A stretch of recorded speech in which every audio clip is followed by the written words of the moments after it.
So shall I start? So hello everybody, I'm Siobhan and this is... Hi, I'm Albert, and in addition to being a husband, I am a specialist in the Department of Anesthesia, and I convene the undergraduate anesthesia program in my department. And similarly, I am the head of undergraduate education in the Obs and Gynae department at UCT. And I'm responsible for 4 undergraduate courses. I sort of oversee them all, but 2 of them are my primary responsibility. But I've been involved in making online content for 3 of those 4 courses. So there's been a lot of stuff going on in our house for the past 6 months in terms of making content. So here's a boy cat coming to say hello. So yeah, I don't know if you want to expand a little bit on how things have been. Before COVID or during? During COVID. Well, obviously the shift to online learning was a big shock to a lot of systems.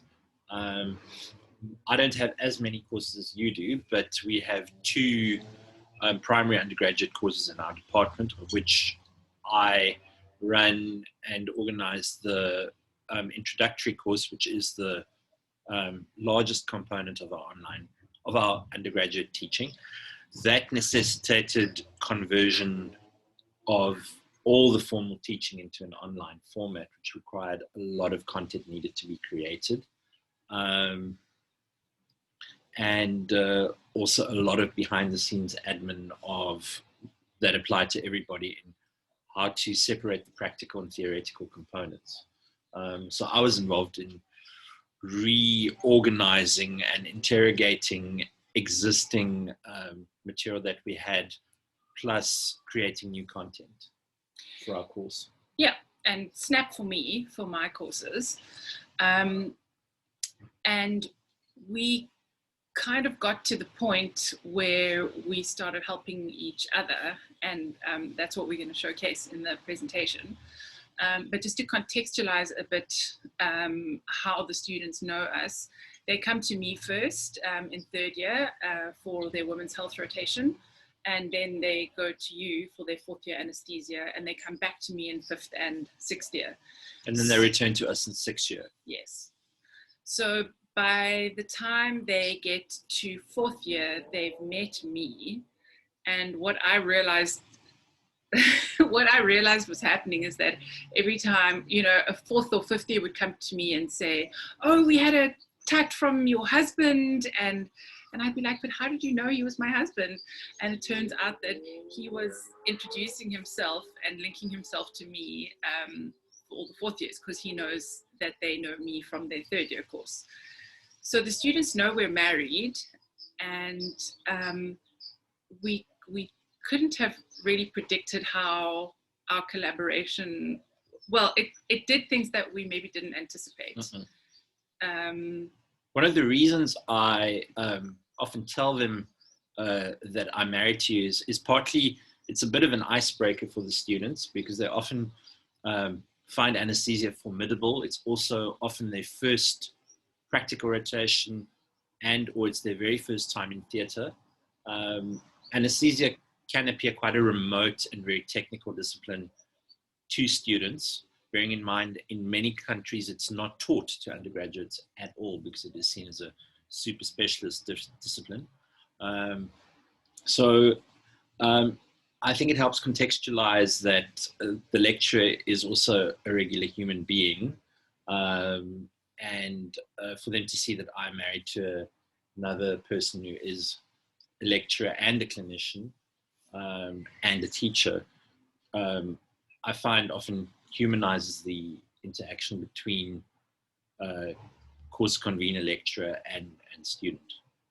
Yeah, that's true. And it seems like some of the students have started seeing us as a kind of a brand. And that actually worked to our advantage in all the online content that we made. which, as I said, we will showcase. I just want to mention one particular thing that you're not going to see in the video, but I found so what you're saying is, you know, knowing that you're married to a clinician who's also a teacher can humanize something.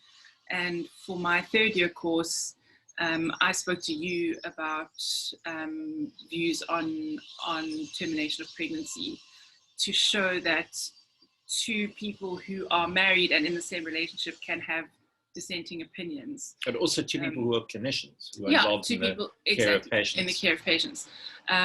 So there were a lot of ways in which we ended up being able to leverage the fact that we are married clinician teachers to the same kind of cohort of students. Yeah. What's been a benefit for me is that you have formal postgraduate training in your field of medical education, even though you work in a different discipline. So I sometimes feel I have a bit of an unfair advantage to other conveners, because while I do not have formal medical education training, I have one in the house whom I can ask for advice. So it was particularly helpful when I needed to create new content and to condense format. Although, to be fair, I made use of our formal structures in the department as well, of which we have wonderful resources. The Health Sciences Education Unit is, sadly, not many people know about all the excellent work that they do, but they are always available for advice. But I could directly troubleshoot something with you, often to your irritation, when you were trying to relax and watch Netflix. And I'd be like, hi, am I setting this question correctly? Is this essential knowledge, do you think? How can I rewrite the study guide, etc.? Yeah. Even though I'm the expert on my field and Yes. you're not. Yes. But it's often useful to get an external opinion. Now, sorry, I just wanted to say our department already had moved a lot of content online, and we had a lot of content that we were able to convert. But I sort of caught the bug of seeing you create very creative content and sort of entertaining content, which spilled over into my course. Yeah. And yeah, we've both had a lot of really good feedback for our individual courses. And we're going to show you today about how we kind of spilled into each other's little realms. Any last words? Well, also, I mean, from a clinical point of view, I think it started where we interrogated the intercept between our disciplines, because, for example, one of the very important things that we teach in terms of safety is obstetric anesthesia, which requires a knowledge of obstetrics, which is where I first got you to collaborate in terms of providing narration, where you spoke to them on obstetric physiology that was relevant to anesthesia, which is very much a joint venture as far as that tutorial was concerned. Yeah, that's true.